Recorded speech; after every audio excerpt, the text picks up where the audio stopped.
Facciamo un aggiornamento di calciomercato Inter in questo episodio di oggi, in cui partiamo da un annuncio del giornalista esperto di mercato Fabrizio Romano, che immagino conoscerete tutti, e nelle scorse ore ha confermato quello che sarà il secondo acquisto dell'Inter in vista della stagione 2025-2026, ovvero Nicola Zalewski, che dopo la partita contro il Torino, in cui ha trovato il suo primo gol con l'Inter, il polacco classe 2002 ha acceso una discussione che abbiamo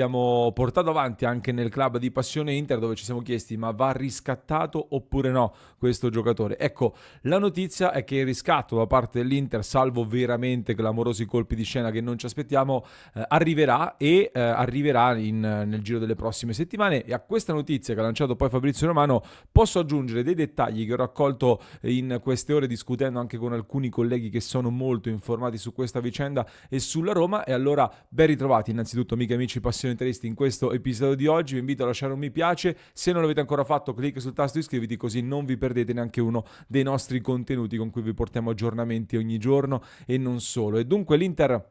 dopo Petar Sucic, andrà a completare presto il secondo acquisto, con l'idea di riscattare Zalewski, che non è un'idea che nasce oggi, non nasce dopo la partita contro il Torino, ma come vi raccontiamo già da qualche giorno qua su Passione Inter, era un'operazione già impostata a gennaio, quindi preso in prestito dalla Roma con l'obiettivo poi di riscattarlo a fine stagione per quei 6 milioni di euro che sono stati pattuiti dopo averne pagati già 600 mila per il prestito. Non era quindi un giocatore preso solo per fare il tappabuchi, diciamo così, solo un giocatore per andare a riempire una casella dopo i due addii che ci sono stati a gennaio, quello di Palacios, di cui parleremo tra poco, e quello di Buchanan soprattutto. Ma è stato proprio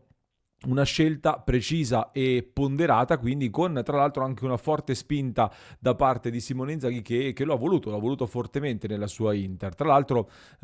ok l'emergenza, ma in effetti non sono stati, se ci pensate bene, negli ultimi anni tanti nuovi acquisti che hanno trovato spazio presto e con fiducia con Simone Inzaghi, come invece è riuscito a fare Zalewski, al netto dell'infortunio che lo ha sicuramente frenato. Quindi ci sono degli indizi che fanno capire evidentemente che Zalewski ha e avrà quindi la fiducia da parte del tecnico, che è un elemento assolutamente fondamentale. Soprattutto è fondamentale questo aspetto della fiducia, secondo me, per un giocatore come Zalewski, che, come vi raccontavo anche quando è arrivato a Roma, mi hanno sempre detto: guarda che è un giocatore forte, Zalewski è un buon giocatore, ma deve uscire dal contesto della Roma per poter fare meglio, perché in questo contesto romanista sta avendo delle difficoltà e ha bisogno di uscirne. E allora l'Inter ci ha puntato, era in scadenza di contratto, ha rinnovato il contratto prima di trasferirsi poi all'Inter, quindi l'Inter non lo ha preso a parametro zero, ma andrà a pagare dunque il cartellino. Attenzione però, perché qui c'è un dettaglio importante, perché ne stavamo parlando con le informazioni che abbiamo raccolto grazie anche al lavoro della redazione di Passione Inter. L'Inter, da quello che abbiamo capito,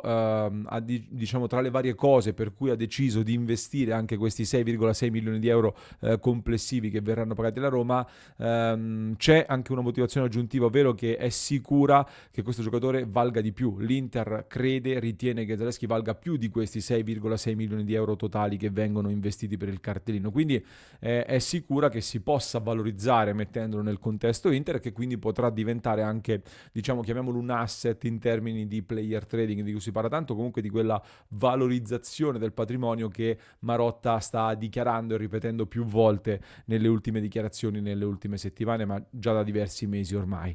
Soprattutto però, dal mio punto di vista, non so che ne pensate voi, c'è un piano piuttosto evidente che riguarda anche il prossimo mercato e la prossima stagione, ovvero ci sarà pochissimo tempo per preparare la stagione 25-26, visto che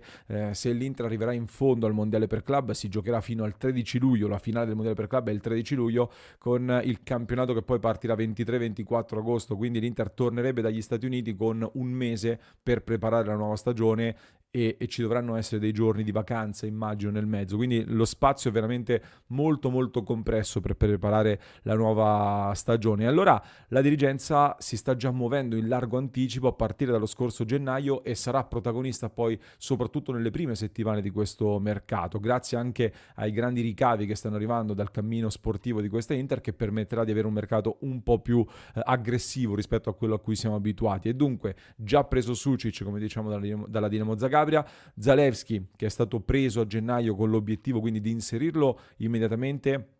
e in questo modo guadagna anche 6 mesi di ambientamento, oltre ad essere un giocatore utile per questo periodo qua.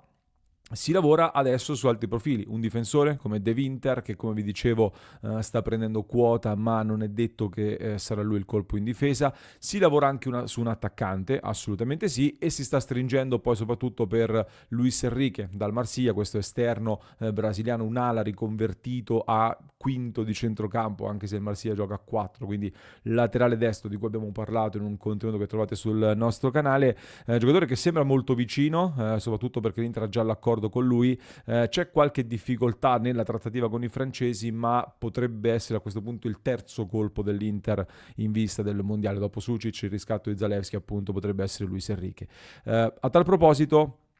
stavamo facendo anche dei ragionamenti post Torino-Inter anche nel club di Passione Inter e io continuo a pensare che quella posizione di Zalewski messo lì, chiamiamolo mezzala, ma comunque con il compito di andare poi ad aggiungersi alle spalle dell'attaccante, sia stata una scelta che Inzaghi ha preso in una situazione di pura emergenza, quindi Zalewski viene schierato lì perché l'Inter non aveva alternative anche un po' da quel punto di vista, per cui io immagino che l'idea di confermare Zalewski sia quella di avere sì un giocatore jolly, che sarà molto utile in più reparti, ma soprattutto di integrarlo nella batteria degli esterni, magari su entrambi gli esterni potrebbe essere utilizzato, ma principalmente a sinistra immaginiamo. Allo stesso tempo Luis Enrique, su cui l'Inter sta andando, è un altro giocatore che verrà inserito probabilmente nella batteria degli esterni, ma anche lui è un giocatore offensivo, come detto è un'ala che viene riconvertita un po' più indietro, così come Zalewski è un trequartista, nasce trequartista che poi viene spostato sull'esterno. Quindi mi sembra evidente, ecco questi sono degli indizi secondo me piuttosto evidenti relativi al fatto che l'Inter stia cercando di aggiungere delle caratteristiche di questo tipo, con giocatori più offensivi, giocatori diversi che possono andare in questi reparti, ma soprattutto potrebbe far pensare che per Inzaghi possa essere davvero arrivato il momento di cominciare, diciamo così, a seminare qualcosa per la prossima stagione anche da un punto di vista tattico con delle variazioni, qualcosa di diverso, ecco, da un punto di vista tattico, aggiungendo dei giocatori di qualità lì in quello spazio a supporto degli attaccanti. Quello che abbiamo visto contro il Torino potrebbe essere, secondo me, nasce come detto in questo momento da una situazione di emergenza, ma potrebbe essere qualcosa su cui poter seminare appunto in vista della prossima stagione. D'altronde da un lato avevo lanciato una provocazione dopo il Torino, l'Inter è vero che è comunque sì, la possiamo definire prevedibile, ma comunque molto difficile da contenere nonostante la prevedibilità, perché altrimenti non saremmo a questi livelli se l'Inter fosse così prevedibile come tanti dicono. Però è evidente che contro il Torino è bastato mettere Zalewski in questa posizione un po' inedita per mandare in tilt la difesa del Torino, quindi qualcosa di nuovo poi inevitabilmente Inzaghi sta sempre aggiungendo negli anni e forse è arrivato il momento, soprattutto vedremo quelli che saranno i risultati finali, per fare anche un altro salto in avanti. E poi già ne abbiamo parlato, l'Inter dopo Sanchez, Correa ha provato a mettere i giocatori lì, ha provato a prendere Gudmundsson l'anno scorso e se ci pensate a tutti gli effetti quella potrebbe essere anche la casella perfetta per metterci Nico Pass, che potrebbe evolvere anche da mezzala alla Mkhitaryan, però soprattutto in quella casella lì ci andrebbe alla perfezione. Quella di Nico Pass è un'altra trattativa difficile ma che l'Inter sta portando avanti e su cui l'Inter sta continuando a lavorare. Ovviamente l'altro lato della medaglia è che per reggere questo peso offensivo che si verrebbe a creare con magari un paio di giocatori alle spalle dell'attaccante oppure un giocatore di queste caratteristiche che si aggiunge all'attaccante, forse va rinforzato qualcosa a livello di mediana per non perdere troppo equilibrio in avanti e tra l'altro in queste ore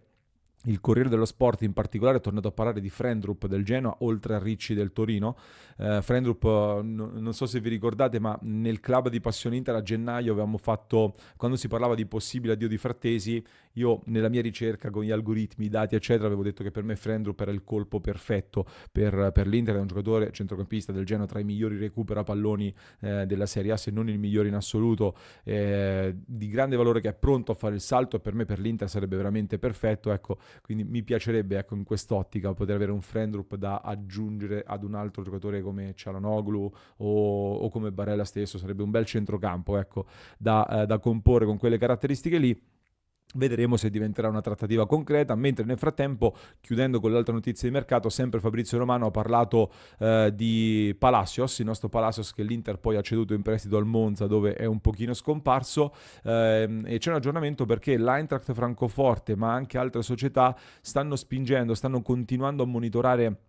in queste ore proprio Palacios che ha delle offerte. Conto nelle prossime ore di portarvi un aggiornamento, si sta parlando anche del Basilea e non soltanto, comunque diverse società che si sono interessate. Diciamo che se si muove l'Eintracht Francoforte comunque io lo tengo sempre d'occhio perché l'Eintracht ha buon occhio anche sui difensori, non solo sui difensori, anche sugli attaccanti, ma sui difensori lo stesso. Diversi giocatori interessanti sono passati di lì, quindi teniamo d'occhio, ecco, questa evoluzione perché Palacios potrebbe diventare anche una immediata plusvalenza eventualmente per l'Inter dovesse arrivare una buona offerta, ma conto di portarvi su questo tema anche un aggiornamento nelle prossime ore perché abbiamo dei buoni contatti su